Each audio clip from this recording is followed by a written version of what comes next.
എല്ലാ പ്രിയ സുഹൃത്തുക്കൾക്കും പുതിയൊരു വീഡിയോയിലേക്ക് ഹാർദവമായ സ്വാഗതം.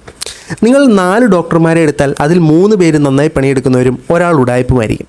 നിങ്ങൾ 4 ബിസിനസ്സുകാരെ എടുത്തു കഴിഞ്ഞാൽ 3 പേര് നന്നായിട്ട് ബിസിനസ് ചെയ്യുന്നവരും ഒരാൾ അതിനകത്ത് ഉടായ്പ് കാണിക്കുന്ന ആളുമായിരിക്കും.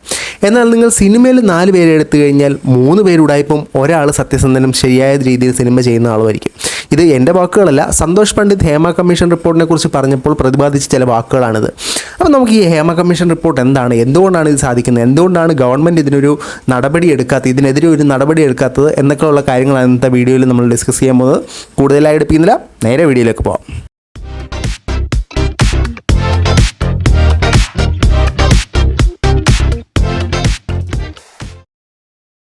നമ്മുടെ പ്രധാന വിഷയത്തിലേക്ക് കിടക്കുന്നതിന് മുമ്പേ കഴിഞ്ഞ ദിവസം ഞാനിട്ട വീഡിയോ നിങ്ങൾക്ക് എല്ലാവർക്കും ഇഷ്ടപ്പെട്ടെന്നിരുന്നു. നിങ്ങൾ കണ്ടിട്ടില്ലാത്തവർ തീർച്ചയായും കാണുക. ഞാൻ ഐ ബട്ടണിൽ കൊടുത്തിരിക്കാം. ഈ വീഡിയോ കാണുന്നതിൽ 97% ആളുകളും സബ്സ്ക്രൈബ് ചെയ്യാതെയാണ് വീഡിയോ കാണുന്നത്. നിങ്ങൾ ദയവായി ഒന്ന് സബ്സ്ക്രൈബ് ചെയ്യുക. ചെയ്തില്ലാത്തൊരു ഉപകാരം ആ സബ്സ്ക്രൈബ് ബട്ടണിൽ ഒന്ന് ക്ലിക്ക് ചെയ്യുക. ഈ മുഖം ഇടയ്ക്ക് കാണുന്ന വരുന്നൊരു പോരായ്മ മാത്രമേ നിങ്ങൾക്ക് വരികയുള്ളൂ. ഇനി നമുക്ക് നമ്മുടെ വിഷയത്തിലേക്ക് പോകാം. ഹേമ കമ്മിറ്റി റിപ്പോർട്ട് പുറത്തു വന്നവരും നിങ്ങൾ എല്ലാവരും അറിഞ്ഞിട്ടുണ്ടാകും. അതിനെക്കുറിച്ചുള്ള വലിയ ചർച്ചകളും സംവാദങ്ങളും എല്ലാം നടക്കുന്നുണ്ട്. അപ്പോൾ അറിഞ്ഞിട്ടില്ലാത്തവർക്ക് വേണ്ടി ഞാൻ വളരെ ലളിതമായിട്ട് ചുരുക്കി എന്ന് പറയാം. നടിയെ ആക്രമിച്ചൊരു സംഭവം നിങ്ങളെല്ലാവരും അറിഞ്ഞിട്ടുണ്ടാകും. അതിനോടനുബന്ധിച്ച് സിനിമാ ലോകത്ത് സ്ത്രീകൾ നേരിടുന്ന ബുദ്ധിമുട്ടുകളെക്കുറിച്ച് അറിയുന്നതിന് വേണ്ടി ഇത്തരത്തിലൊരു കമ്മിറ്റിയെ രൂപീകരിക്കും. ജസ്റ്റിസ് ഹേമയാണ് അതിൻ്റെ ആ കമ്മിറ്റിയെ ലീഡ് ചെയ്തത്. അതുകൊണ്ടാണ് ഹേമ കമ്മിറ്റി എന്ന് പേര് വന്നത്.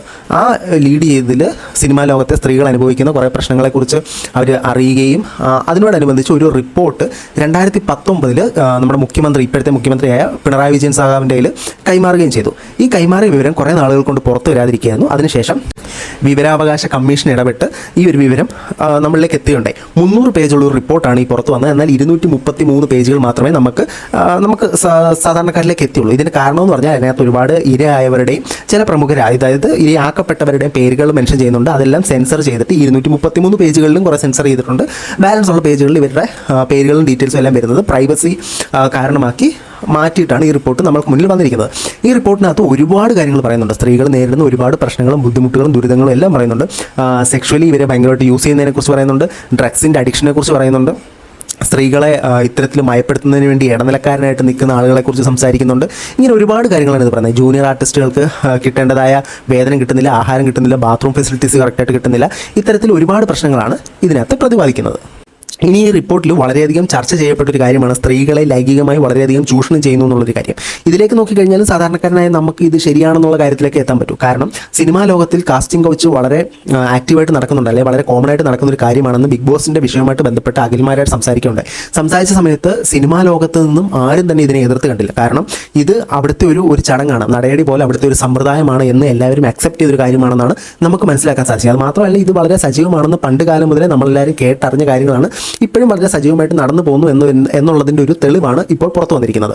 സിനിമയെ കാണുന്ന ഒരു സാധാരണക്കാരൻ എന്ന നിലയിൽ നമ്മൾ ഈ വിഷയത്തെ മൂല്യനിർണ്ണയം ചെയ്യുമ്പോഴും നമുക്കും ഈ പറയുന്ന കാര്യങ്ങളൊക്കെ ശരിയാണെന്നൊരു നിഗമനത്തിൽ തന്നെ എത്താൻ പറ്റും. കാരണം മയക്കുമരുന്നിൻ്റെ ഉപയോഗം സിനിമാ മേഖലയിൽ അമിതമായി ഉണ്ടെന്ന് പറയപ്പെടുമ്പോൾ നമ്മൾ കണ്ടിട്ടുണ്ട് ഒരു നടൻ മയക്കുമരുന്ന് ഉപയോഗിച്ച് അദ്ദേഹത്തിലെ ഒരു ഫ്ലാറ്റ്, കൊച്ചിയിലെ ഒരു ഫ്ലാറ്റിൽ നിന്നും പോലീസ് അറസ്റ്റ് ചെയ്ത കാര്യം നിങ്ങളെല്ലാവരും പറഞ്ഞിട്ടുണ്ടാവും.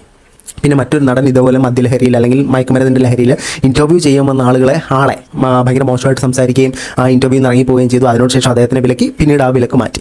ഇതുപോലെ മയക്കുമരുന്നുമായി ബന്ധപ്പെട്ട് സിനിമാ ലോകത്ത് നിരവധി നമ്മൾ അറിയപ്പെടുന്ന പ്രമുഖ നടന്മാർ പ്രശ്നത്തിലായത് നമ്മളെല്ലാവരും അറിഞ്ഞിട്ടുണ്ടാകും. എന്നാൽ അവരുടെ എല്ലാം പിടിപാടുകൾ മൂലം ആ കേസുകളെല്ലാം തൂത്തുമാച്ച് കളഞ്ഞ് അവരിന്നും സിനിമയിൽ വളരെ സജീവമായി തുടരുന്നൊരു കാഴ്ചയാണ് നമുക്ക് മുന്നിൽ കാണുന്നത്.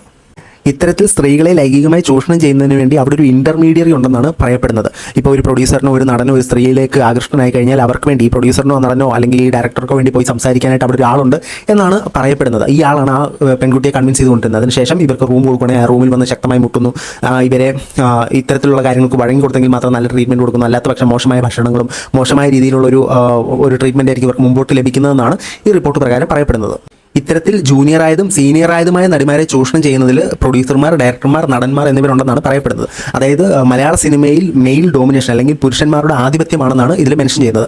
ഇതിന് പൃഥ്വിരാജ് കഴിഞ്ഞ ദിവസം ഒരു ഇൻ്റർവ്യൂവിൽ പറയുന്നൊരു വാചകം എനിക്ക് കേൾക്കുന്നുണ്ടോ, ഒരു പടം ഹിറ്റായി കഴിഞ്ഞാൽ അതിൻ്റെ പൂർണ്ണ ഉത്തരവാദിത്വം ആ നടൻ്റെ പടം ഹിറ്റായെന്നാണ്. അതേസമയം ഒരു പടം ഫ്ലോപ്പായി കഴിഞ്ഞാൽ ആ പടം പരാജയപ്പെട്ടതിൻ്റെ പൂർണ്ണ ഉത്തരവാദിത്വം ആ നടനായിരിക്കും. ഒരു പ്രമുഖ നടൻ്റെ പടം ഫ്ലോപ്പായി കഴിഞ്ഞാൽ ആ നടൻ്റെ പടം പരാജയപ്പെട്ടു എന്നായിരിക്കും പറയപ്പെടുന്നത്. അല്ലെങ്കിൽ ആ നടിയുടെ പടം പരാജയപ്പെട്ടു, അല്ലെങ്കിൽ അതിൽ സഹനടനായിട്ട് അഭിനയിച്ച ആളുടെ പടം പരാജയപ്പെട്ടു എന്ന് പറയുന്നില്ല. അതുകൊണ്ട് തന്നെ ഒരു പടത്തിൽ ആർട്ടിസ്റ്റായിട്ട് ആരെയൊക്കെ തിരഞ്ഞെടുക്കാൻ പറ്റുമെന്നുള്ളൊരു കഴിവ് അതിലെ നായക നടനുണ്ടെന്നാണ് പൃഥ്വിരാജ് ആൻഡോബി പറഞ്ഞത്. അപ്പോൾ ഒരു പടത്തിൽ ഒരു സിനിമയിൽ ഒരു ഹീറോ ആയിട്ട് അഭിനയിക്കുന്ന ആൾക്ക് ആ ആൾ ഇച്ചിരി കൂടെ ജനശ്രദ്ധയുള്ള ജനപിന്തുണയുള്ള ആളാണെങ്കിൽ ആ ആൾക്ക് നല്ല രീതിയിൽ ഇത്തരത്തിലുള്ളൊരു സ്വാധീനം നടത്താൻ പറ്റും എന്നാണ് പൃഥ്വിരാജിൻ്റെ ഈ വാക്കുകളിൽ നിന്ന് നമുക്ക് മനസ്സിലാക്കാൻ സാധിക്കുന്നത്.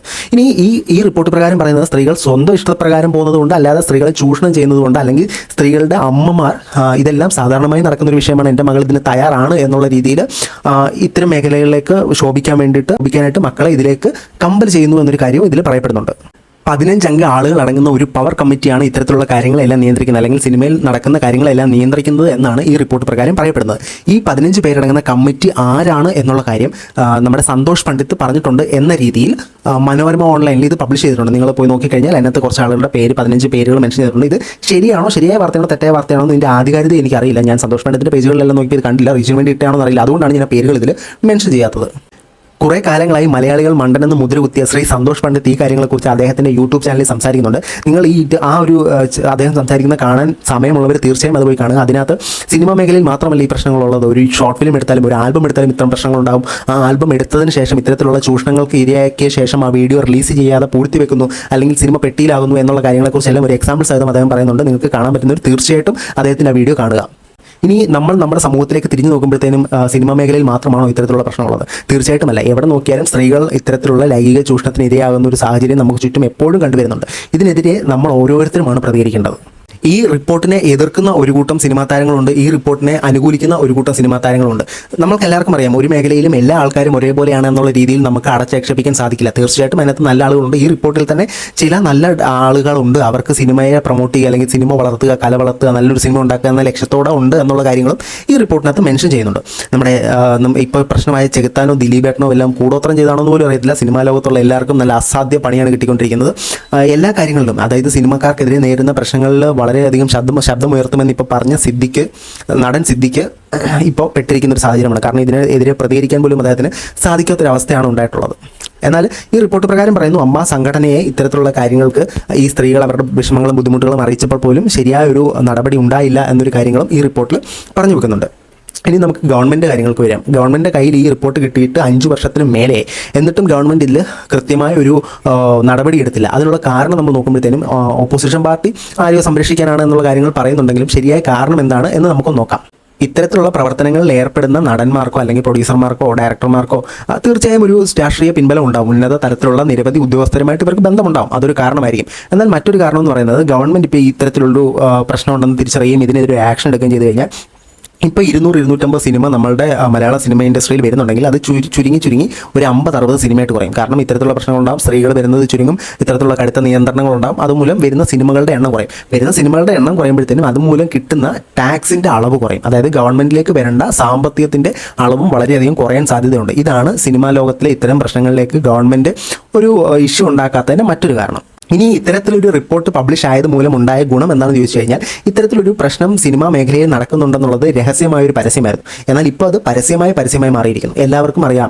അപ്പോൾ ഇനിയും പുതുതായിട്ട് പോകുന്ന ഒരു യുവ നടക്ക് ഇത്തരത്തിലൊരു പ്രശ്നം ഉണ്ടായി കഴിഞ്ഞാൽ അവർക്ക് പറയാം, ഇങ്ങനെ ഒരു റിപ്പോർട്ട് ഉണ്ടല്ലോ, ഇതിനൊന്നും ഞാൻ താല്പര്യപ്പെടുന്നില്ല എന്ന് കറേജിയസ് ആയിട്ട് പറയാം. അങ്ങനെ പറയുന്ന ഒരുപാട് സ്ത്രീകളുണ്ട്, അവരെ ഈ സമയത്ത് നമ്മൾ അപ്രിഷ്യേറ്റ് ചെയ്യുന്നു. അപ്പോൾ അങ്ങനെ പറയാനുള്ളൊരു സാഹചര്യമാണ് നിങ്ങൾക്ക് ഉണ്ടാകുന്നത്. ഇനി ഇതുമൂലമുള്ള ഉണ്ടാകുന്ന ദോഷം എന്താണ്? ഇത് തന്നെയാണ്. ഇത്തരത്തിലൊരു റിപ്പോർട്ട് ഉണ്ടായപ്പോൾ ഇത് വളരെ പബ്ലിഷായി. അപ്പോൾ ഇനി പ്രൊഡ്യൂസർമാർക്ക്, അല്ലെങ്കിൽ ഈ ഇടനിലക്കാർ നിൽക്കുന്നവർക്ക്, അല്ലെങ്കിൽ ഡയറക്ടർമാർക്ക്, അല്ലെങ്കിൽ നടന്മാർക്ക് പറയാം, ഈ ഒരു കമ്മീഷൻ റിപ്പോർട്ടുണ്ടല്ലോ, സിനിമയെക്കുറിച്ചുള്ള കാര്യങ്ങളൊക്കെ അറിയാലോ, തയ്യാറാവണം എന്നുള്ള രീതിയിൽ പറയാം. ഇതിൽ ഏത് ചൂസ് ചെയ്യണം എന്നുള്ളതാണ് ഇനി സിനിമയിലേക്ക് പോകുന്ന നിങ്ങളുടെ കയ്യിലുള്ളത്. എല്ലാവരും എനിക്കിത് വേണ്ട, ഞാൻ സത്യസന്ധമായിട്ട് അഭിനയിക്കൂ എന്ന് കരുതുമെന്ന് ഞാൻ ചിന്തിക്കുന്നില്ല.